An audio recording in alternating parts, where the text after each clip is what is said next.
C.C. Baxter is an accountant for a massive insurance company, and he dreams of rising up the corporate ladder. The problem is, it's nearly impossible to distinguish yourself between nearly 32,000 other employees. So, he sacrifices his personal life to his executives to gain favor. Not by working extra hours or helping the company, no. Baxter lends his apartment out to the higher-ups to use as a sex pad. With Baxter often being locked out of his apartment, this arrangement intrudes on his personal time, making him struggle to focus at work, and his neighbors often complaining about his bachelor lifestyle. But it all pays off in the end, with Baxter receiving a huge promotion, under the condition that the personnel director, Mr. Sheldrake, will have access to Baxter's apartment as well. But things get complicated when Baxter discovers that Mr. Sheldrake is having an affair with the woman that Baxter has fallen in love with. Now Baxter is stuck in the middle, between the advancement of his career and the feelings for the girl that is being led on by his boss.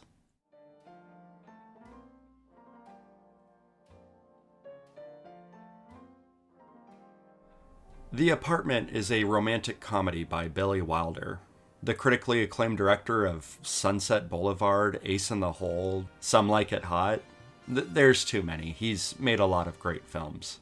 The Apartment stars Jack Lemmon, who plays C.C. Baxter, a character that is loyal, resourceful, and cooperative. He's a man that's constantly being taken advantage of, and he's getting burned out on being used by his executives. Jack Lemmon is terrific. His performance is very animated and theatrical. It's a very physical performance, with impressively exaggerated long takes that really make you understand what he's going through. The funny thing about The Apartment is how unfunny it often is. This isn't a laugh-out-loud comedy. This is bleak, depressing, and quite miserable. It's funny. It's really funny. But you're often laughing at the misfortune of this character, and yeah, it's a downer. But The Apartment isn't Schindler's List. There's plenty of joy to be found in watching this movie. The whole movie is extremely entertaining, brilliantly written and acted. It's witty, it's sharp, it's charming, and it's absolutely stunning. Almost every shot of The Apartment is shot in a wide angle. It has a very stage-like feel to it, and this movie being shot in black and white was an excellent choice. This isn't a bright, colorful, and happy story. It's a dark comedy, and it uses shadows and lighting so well that it contrasts well with the tone of the film. I'm not a seasoned film critic. I don't know how to articulate this stuff very well, and I don't really know what I'm talking about cinematography-wise, so let's just say The Apartment looks really good. It's stunning. Moving on. When I say that this movie is dark and depressing, it's not because C.C. Baxter is often locked out of his apartment, or that he has blossoming feelings for an unavailable woman. This is a comedy that has a legitimate suicide attempt, and dealing with the serious aftermath. This is a comedy about a married man of power that takes advantage of his female employees and then discards them when they become inconvenient. This is a dark movie. Fortunately, this isn't a tragedy. It does have a well-deserved happy ending, and you'll leave the movie with a smile on your face.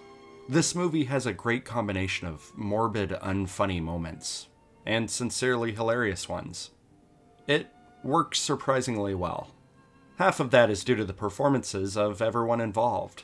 Every character is cast perfectly, whether you like them or not. The cinematography, the direction, the score, everything works together to make this a wonderful movie.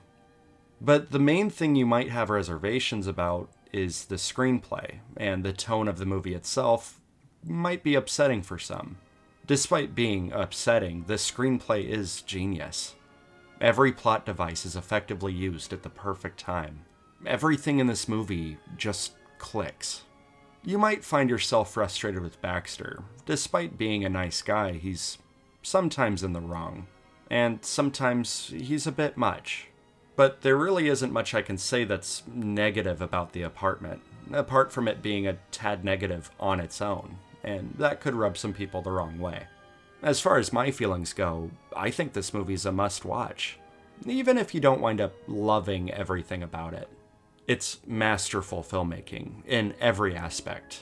And although it's not the most romantic movie in the world, the amount of love and care that was put into this definitely makes it worth experiencing.